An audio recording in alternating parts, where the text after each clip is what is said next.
Pembacaan Alkitab tanggal 29 November tahun 2024, hari ke-334.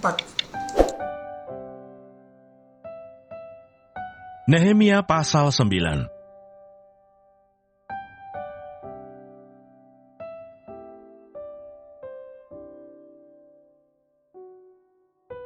Tetapi mereka nenek moyang kami itu bertindak angkuh dan bersitegang leher dan tidak patuh kepada perintah-perintahmu. Mereka menolak untuk patuh dan tidak mengingat perbuatan-perbuatan yang ajaib yang telah kau buat di antara mereka. Mereka bersitegang leher, malah berkeras kepala untuk kembali ke perbudakan di Mesir. Tetapi engkaulah Allah yang sudi mengampuni, yang pengasih dan penyayang, yang panjang sabar dan berlimpah kasih setianya. Engkau tidak meninggalkan mereka. Bahkan ketika mereka membuat anak lembu tuangan dan berkata, "Inilah Allahmu yang menuntun engkau keluar dari Mesir," dan berbuat nista yang besar, engkau tidak meninggalkan mereka di padang gurun, karena kasih sayangmu yang besar. Tiang awan tidak berpindah dari atas mereka pada siang hari, untuk memimpin mereka pada perjalanan. Begitu juga tiang api pada malam hari, untuk menerangi jalan yang mereka lalui. Dan engkau memberikan kepada mereka rohmu yang baik, untuk mengajar mereka. Juga manamu tidak kau tahan dari mulut mereka. Dan engkau memberikan air kepada mereka untuk melepaskan dahaga. 40 tahun lamanya engkau memberikan mereka makan di padang gurun. Mereka tidak berkekurangan. Pakaian mereka tidak rusak, dan kaki mereka tidak bengkak. Engkau menyerahkan kepada mereka kerajaan-kerajaan dan bangsa-bangsa, dan membagikan itu kepada mereka sebagai daerah perbatasan. Sebab mereka duduki tanah dari Sihon, raja negeri Hesbon, dan tanah dari Og, raja negeri Basan. Engkau membuat anak-anak mereka menjadi banyak, seperti bintang-bintang di langit, dan membawa mereka ke tanah yang kau suruh kepada nenek moyang mereka, untuk dimasuki dan diduduki. Lalu anak-anak itu memasuki dan menduduki tanah itu, dan engkau menundukkan di hadapan mereka penduduk tanah itu, yakni orang-orang Kanaan, dan menyerahkan orang-orang itu, baik raja-raja mereka, maupun bangsa-bangsa tanah itu, ke tangan mereka, supaya orang-orang itu diperlakukan sekehendak hati mereka. Mereka merebut kota-kota yang berkubu dan tanah yang subur. Mereka merampas rumah-rumah yang penuh berisi berbagai-bagai barang baik, tempat-tempat air pahatan, kebun-kebun anggur dan kebun-kebun zaitun, dan pohon-pohon buah-buahan dalam jumlah yang sangat banyak. Mereka makan dan menjadi kenyang dan gemuk. Mereka hidup mewah karena kebaikanmu yang besar.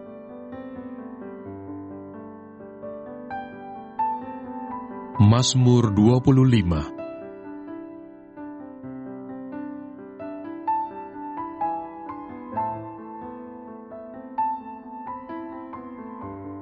Doa mohon ampun dan perlindungan dari Daud. Kepadamu ya Tuhan, kuangkat jiwaku. Allahku, kepadamu aku percaya. Janganlah kiranya aku mendapat malu.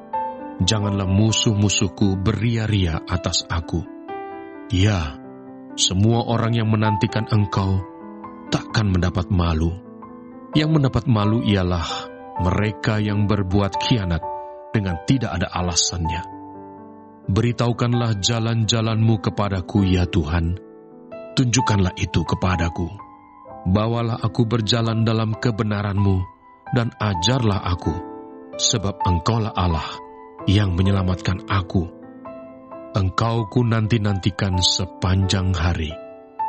Ingatlah segala rahmat-Mu dan kasih setia-Mu, ya Tuhan, sebab semuanya itu sudah ada sejak purbakala. Dosa-dosaku pada waktu muda dan pelanggaran-pelanggaranku janganlah kau ingat. Tetapi ingatlah kepadaku sesuai dengan kasih setiamu, oleh karena kebaikanmu, ya Tuhan. Tuhan itu baik dan benar, sebab itu Ia menunjukkan jalan kepada orang yang sesat.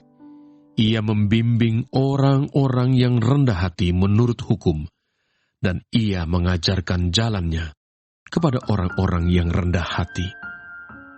Segala jalan Tuhan adalah kasih setia dan kebenaran bagi orang yang berpegang pada perjanjiannya dan peringatan-peringatannya.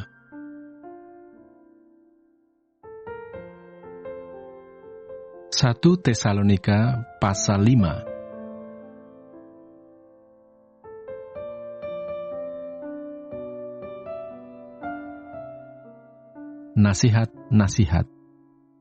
Kami minta kepadamu, saudara-saudara, supaya kamu menghormati mereka yang bekerja keras di antara kamu, yang memimpin kamu dalam Tuhan dan yang menegur kamu, dan supaya kamu sungguh-sungguh menjunjung mereka dalam kasih karena pekerjaan mereka.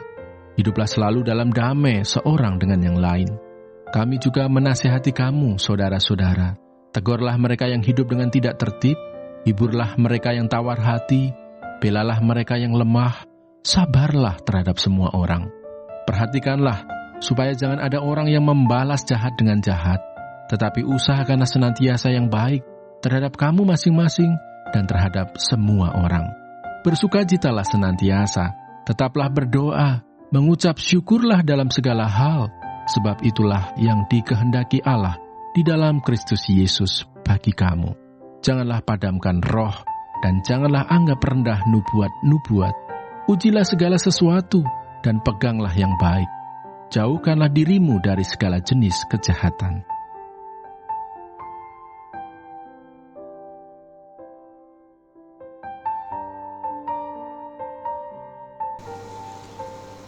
Tema minggu ini, harapan dalam janji Allah.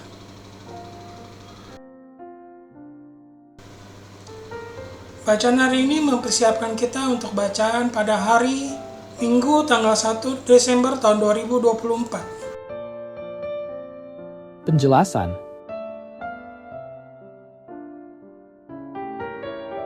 Nehemia pasal 9 ayat 16 sampai dengan 25. Bagian ini melanjutkan doa pengakuan dosa bangsa Israel, menyoroti ketidaksetiaan mereka meskipun Allah tetap setia.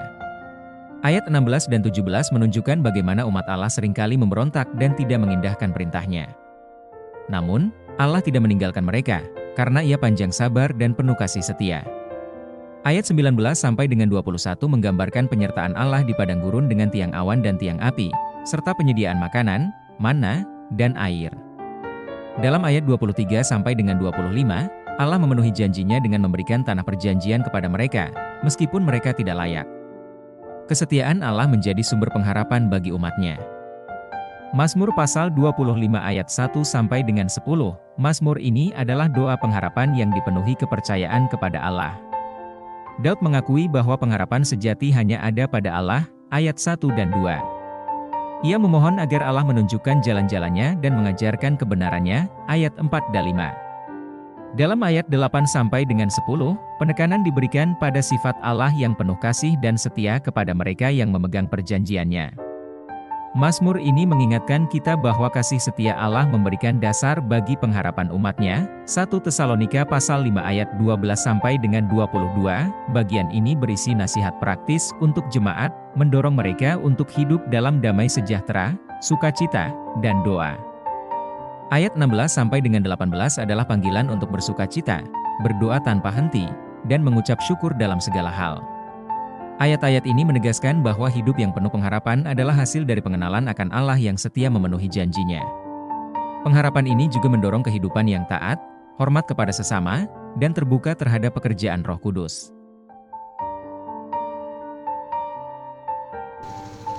Renungan. Ketiga bacaan ini menunjukkan bahwa pengharapan dalam janji Allah bukan hanya sekadar harapan pasif, tetapi sesuatu yang memengaruhi seluruh kehidupan kita. Dalam Nehemia, Allah tetap setia meskipun umatnya seringkali gagal. Mazmur pasal 25 mengajarkan bahwa mereka yang berharap kepada Allah akan menemukan kasih setia dan kebenarannya. Dalam 1 Tesalonika, pengharapan itu terwujud dalam sikap hidup yang penuh sukacita, doa, dan syukur. Sebagai umat percaya, kita dipanggil untuk hidup dalam keyakinan bahwa Allah memegang kendali atas masa depan kita. Kesetiaannya di masa lalu menjadi jaminan bahwa janjinya untuk masa depan pasti akan digenapi. Refleksi.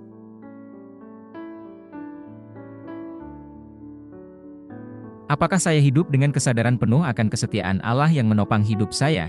Bagaimana pengharapan saya kepada Allah tercermin dalam sikap doa, sukacita, dan ucapan syukur saya? Apakah saya mempercayai janji Allah meskipun saya menghadapi situasi yang sulit atau tidak pasti? Kesimpulan,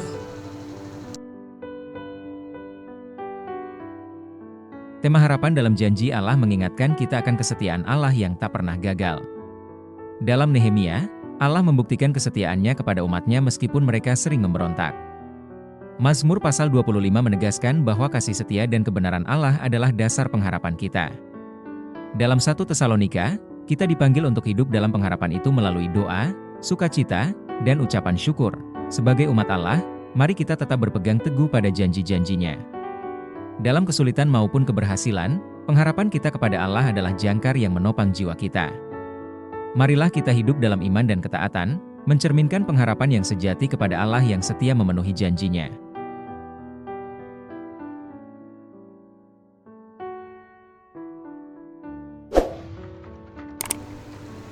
terima kasih. Tuhan Yesus memberkati. Amin.